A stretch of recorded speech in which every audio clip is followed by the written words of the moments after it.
পঞ্চমীর দিন রাত্রিবেলা গেলাম চুল কাটতে। হ্যাঁ গাইস, অনেক সবাই তো মহালয়ার দিন থেকেই ঠাকুর দেখা শুরু করে দিয়েছে, আর আমার মতো ছেলেরা কাজ থেকে ফেরার পর এই পঞ্চমীতে সময় পেয়েছে, এটাই অনেক। তো যাই হোক, এখানে গিয়েছিলাম দিয়ারাতে নতুন উদ্বোধন হওয়া একটা সেলুনে, যেটা আমার বন্ধুরাই উদ্বোধন করেছে, দেখতে পাচ্ছ, মানে নতুন খুলেছে আর কি। তো চারিপাশটা ভালোভাবে তোমাদের দেখাই চলো, যেহেতু নতুন সেলুন। তো এখানে দুজন দুজনের চুল কাটতে ব্যস্ত ছিল, আর তাদের পরেই হচ্ছে আমার লাইন ছিল। আর আয়না দেখলে যা হয়, আমি তো নিজেকে দেখিয়েই যাচ্ছিলাম, দেখে নাও।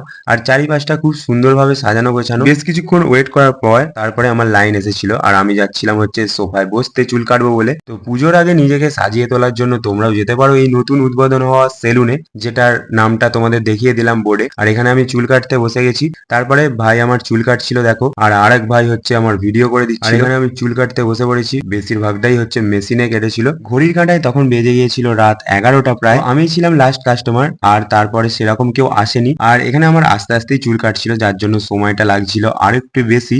আর তারপরে আমার চুল কাটা হয়ে গিয়েছিল। আর দেখে নাও, এবছর আমার দুর্গাপুজোর কাটিং কেমন লাগছে সবাই জানিও। আর তোমরাও চাইলে এই নতুন উদ্বোধন হওয়া সেলুনে যেতে পারো, যোগাযোগ করতে পারো। বোর্ডের ভিডিওটা আগেই দেখিয়ে দিলাম। তো যাই হোক, দেখে নাও, এই ছিল আমার ফাইনাল লুক। কেমন লাগছে জানিও অবশ্যই। দেখা হবে আবারও একটা এরকম নতুন মিনি ভ্লগে। তো টাটা।